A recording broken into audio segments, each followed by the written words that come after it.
whatever evidence they bring forward is ridiculous, but they went one step further. So I saw the flicker of a laptop screen through my blindfold. Then I heard someone speaking. It was a recording of another prisoner's confession. "It's not that one," said the new interrogator. "It's the one marked spy in coffee shop."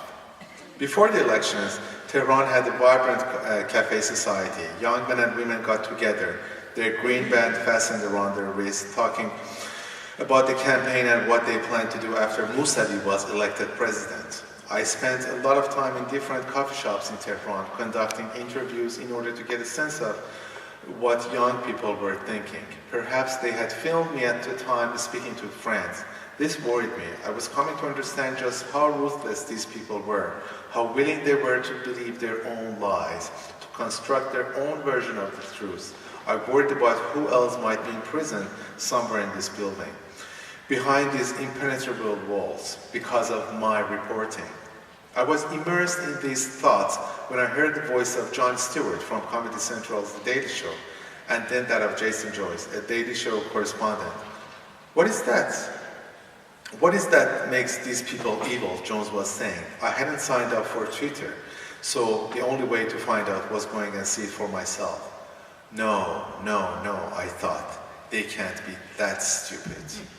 Among the hundreds of journalists from news organizations around the world who had come to Iran to report on the elections was a theme from Jon Stewart's satirical news show. I'd met Jason, his producer Tim Greenberg, and their translator Mahmoud about 3 weeks before the election. Over a few cups of Turkish coffee, we discussed the situation in Iran, and Jason asked if he could interview me on camera in a coffee shop.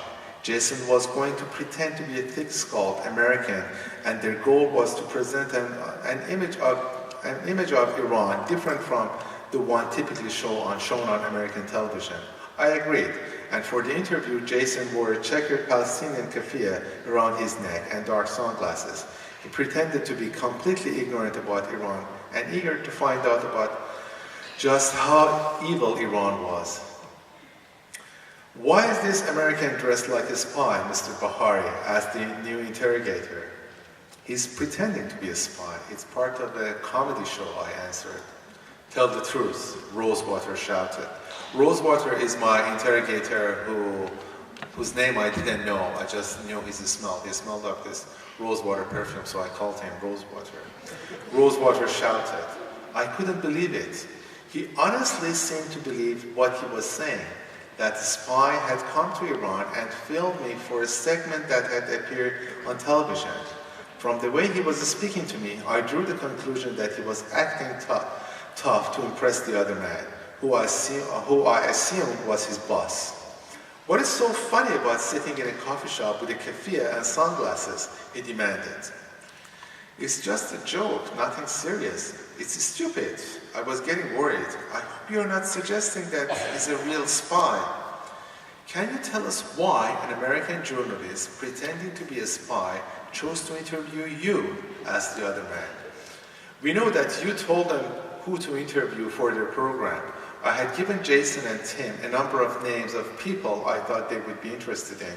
Others Jason had interviewed, a former vice president and a former foreign minister, had been arrested a week before me as part of the Revolutionary Guard's sweeping crackdown.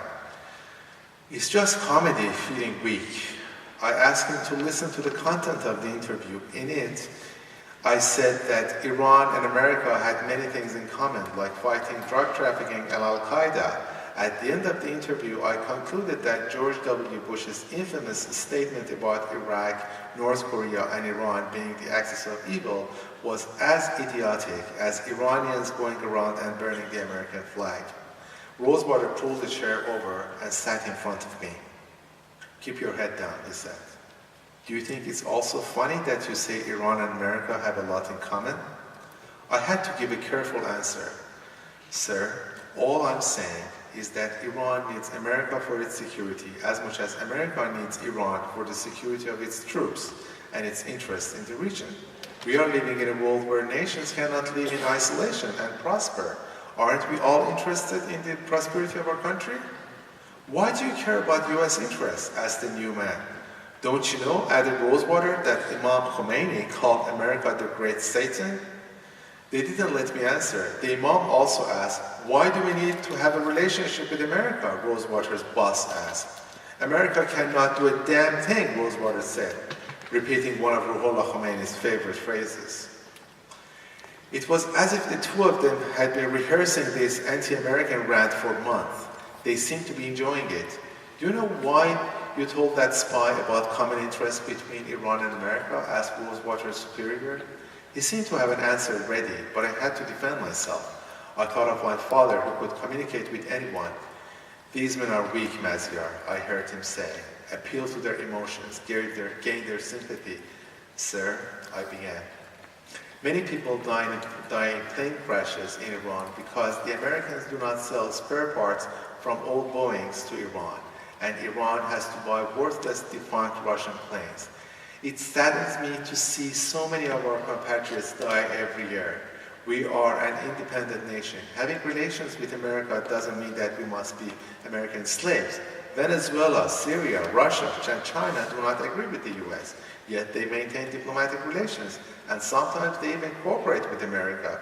I advocate an equal relationship between Iran and the United States, a relationship based on mutual respect. And you want us to believe you? The boss said. Mutual respect? Rosewater mocked me. Mr. Bahari, the only reason you are searching for a common ground between Iran and America is that you want to find a way for them to infiltrate our country, the boss concluded. We have kicked them out through the door, and you want to bring them back through the window, Rosewater added, finishing his thought. Bravo, well said, Rosewater's boss declared. Bravo for what, I thought? For being a brainwashed moron? Rosewater finally said, tell America be angry with us and die of that anger.